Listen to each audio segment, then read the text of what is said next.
नमस्कार। आज के इस चैप्टर एनालिसिस में हम 15वीं सदी के महान संत रैदास की कविताओं यानी उनके प्रसिद्ध पदों का बहुत ही विस्तार से अध्ययन करने वाले हैं। हम समझेंगे कि कैसे उन्होंने रोजमर्रा की आम चीजों को उठाकर उनमें जीवन का इतना गहरा फलसफा पिरो दिया। तो चलिए इस बेहद दिलचस्प चर्चा की तुरंत शुरुआत करते हैं।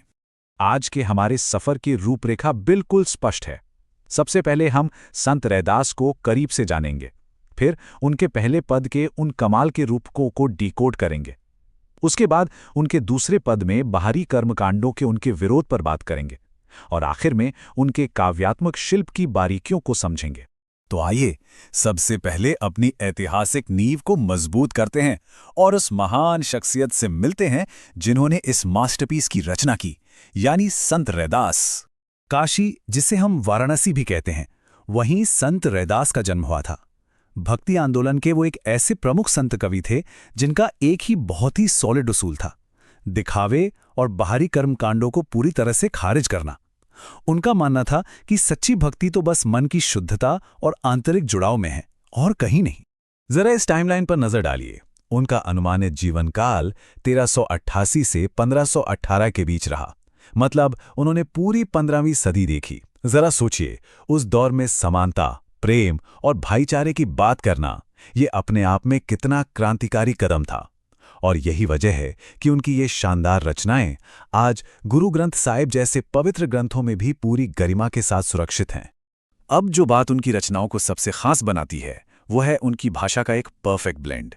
कहने को तो उनकी मूल भाषा बहुत ही सरल ब्रज भाषा है, लेकिन इसमें अवधी, राजस्थानी, खड़ी बोली और यहाँ तक कि उर्दू फारसी के शब्दों का भी एक कमाल का मिक्स देखने को मिलता है। इसी समावेशी यानी इंक्लूसिव भाषा की वजह से ही तो उनके इतने गहरे विचार आम जनता के दिलों तक सीधे पहुंच पाए। चलिए अब सीधे उनके पहले पद की तरफ बढ़ते हैं। यहाँ हम देखेंगे कि कैसे उन्होंने भक्त और भगवान के बीच के इस अटूट बंधन को एक विजुअल मास्टरपीस में बदल दिया है। ये देखना सच में अद्भुत है कि उनकी कविता पूरी तरह से प्रकृति में मौजूद दोहरे संबंधों यानी प्राकृतिक जोड़ियों पर टिकी है। आइए इन रूपकों को एक एक करके समझते हैं ताकि उनकी ब्रज भाषा हमें एकदम आसानी से समझ में आ जाए। सबसे पहली तुलना देखिए। भगवान चंदन है और भक्त पानी।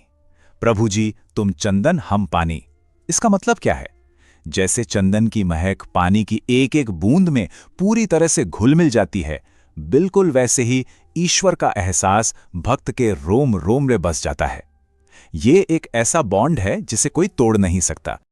और फिर वो इस रिश्ते को एक कदम और आगे ले जाते हैं। जैसे आसमान में काले बादलों को घिरते देख मोर खुशी से नाचने लगता है, या फिर चकोर पक्षी बिना पलक झपकाए बस चांद को ही निहारता रहता है, जैसे चितवत चंद चकोरा। ये असल में एक ऐसी सच्ची और आनंद से भरी हुई भक्ति का प्रतीक है जो कभी नहीं रुकती। तो यहाँ नोट करने वाली बात है ये लगातार जोड़ी बनाना। ईश्वर अगर दीपक है तो भक्त वो बाती है जो उसके प्रेम में दिन रात जलती रहती है, जाकी ज्योति बरे दिन राती। या फिर ईश्वर एक अनमोल मोती है और भक्त वो एक साधारण सा धागा है। जब दोनों मिलते हैं तो धागे की भी कीमत बढ़ जाती है, बिल्कुल सोने में सुहागा की तरह। कमाल की बात है ना। इस पहले पद का अंत उन्होंने पूरे समर्पण के भाव के साथ किया है। वो कहते हैं, प्रभु जी तुम स्वामी हम दासा, ऐसी भक्ति करे रे दासा। मतलब प्रभु आप मालिक हैं और मैं आपका सेवक। स्वामी और दास का ये जो रिश्ता है ना, यही असल में उनकी उस अडिग और अटूट भक्ति का निचोड़ है। अब हम बढ़ते हैं उनके दूसरे पद की तरफ। इस हिस्से में रैदास अपने समय के उन पारंपरिक और बाहरी धार्मिक कर्मकांडों के खिलाफ एक बहुत ही बोल्ड स्टैंड लेते हुए दिखाई देते हैं। जरा इस लाइन पे गौर कीजिए, तीरथ बरत न करूं अंदेसा। ये पंक्ति सीधे तौर पर तीर्थयात्रा और व्रत जैसे तमाम बाहरी आडंबरों को सिरे से खारिज कर देती है। वो साफ कर देते हैं कि सच्ची भक्ति को साबित करने के लिए दुनिया की किसी भी ठप्पे या दिखावे की कोई जरूरत नहीं है। तो फिर बाहरी दिखावा नहीं तो क्या? वो कहते हैं कि उनका इकलौता भरोसा सिर्फ प्रभु के चरण कमल यानी कमल रूपी चरणों पर है। तुमरे चरण कमल एक भरोसा। ये पूरी तरह से एक आंतरिक और मानसिक कनेक्शन है जो बाकी के सारे सांसारिक बंधनों और शॉर्टकट्स को रिप्लेस कर देता है। यहां पर रैदास का वो विजन एकदम क्लियर होता है जहां ईश्वर सर्वव्यापी हैं। वो कहते हैं, जहां जहां जाओ तुम्हारी पूजा। मतलब इंसान जहां भी जाए वही जगह पूजा की जगह बन जाती है। कोई खास मंदिर या तीर्थ नहीं, बल्कि ये कनेक्शन पूरी तरह से आध्यात्मिक है, जहां अटूट विश्वास ही सब कुछ है। चलिए अब इस चैप्टर की टेक्निकल साइड को देखते हैं। हम इस पोएट्री के ब्लूप्रिंट को डिकोड करेंगे और समझेंगे कि किन अलंकारों ने इसे इतना खूबसूरत मास्टरपीस बना दिया है। सबसे पहले लिस्ट में है अनुप्रास अलंकार। जब एक ही व्यंजन या कॉन्सोनेंट साउंड बार बार रिपीट होता है तो वहां अनुप्रास होता है। यही वो चीज है जो इस कविता में एक गजब की म्यूजिकल रिदम पैदा करती है। इसी वजह से इन पदों को गाना या पढ़ना इतना एंगेजिंग लगता है। दूसरी चीज है उपमा अलंकार। इसका इस्तेमाल तब होता है जब किसी चीज की तुलना किसी बहुत ही जानी मानी वस्तु से की जाती है। उदाहरण के लिए भक्त को उस चकोर पक्षी के समान बताना जो लगातार चांद को देखता रहता है। ये गहरी आध्यात्मिक बातों को हमारे आसपास की प्रकृति से बड़ी खूबसूरती से जोड़ देता है। और आखिर में है रूपक अलंकार। ये तब काम आता है जब तुलना की जाने वाली दोनों चीजों में इतना गहरा कनेक्शन हो कि उनके बीच का फर्क ही खत्म हो जाए। चरण कमल इसका एकदम परफेक्ट एग्जाम्पल है।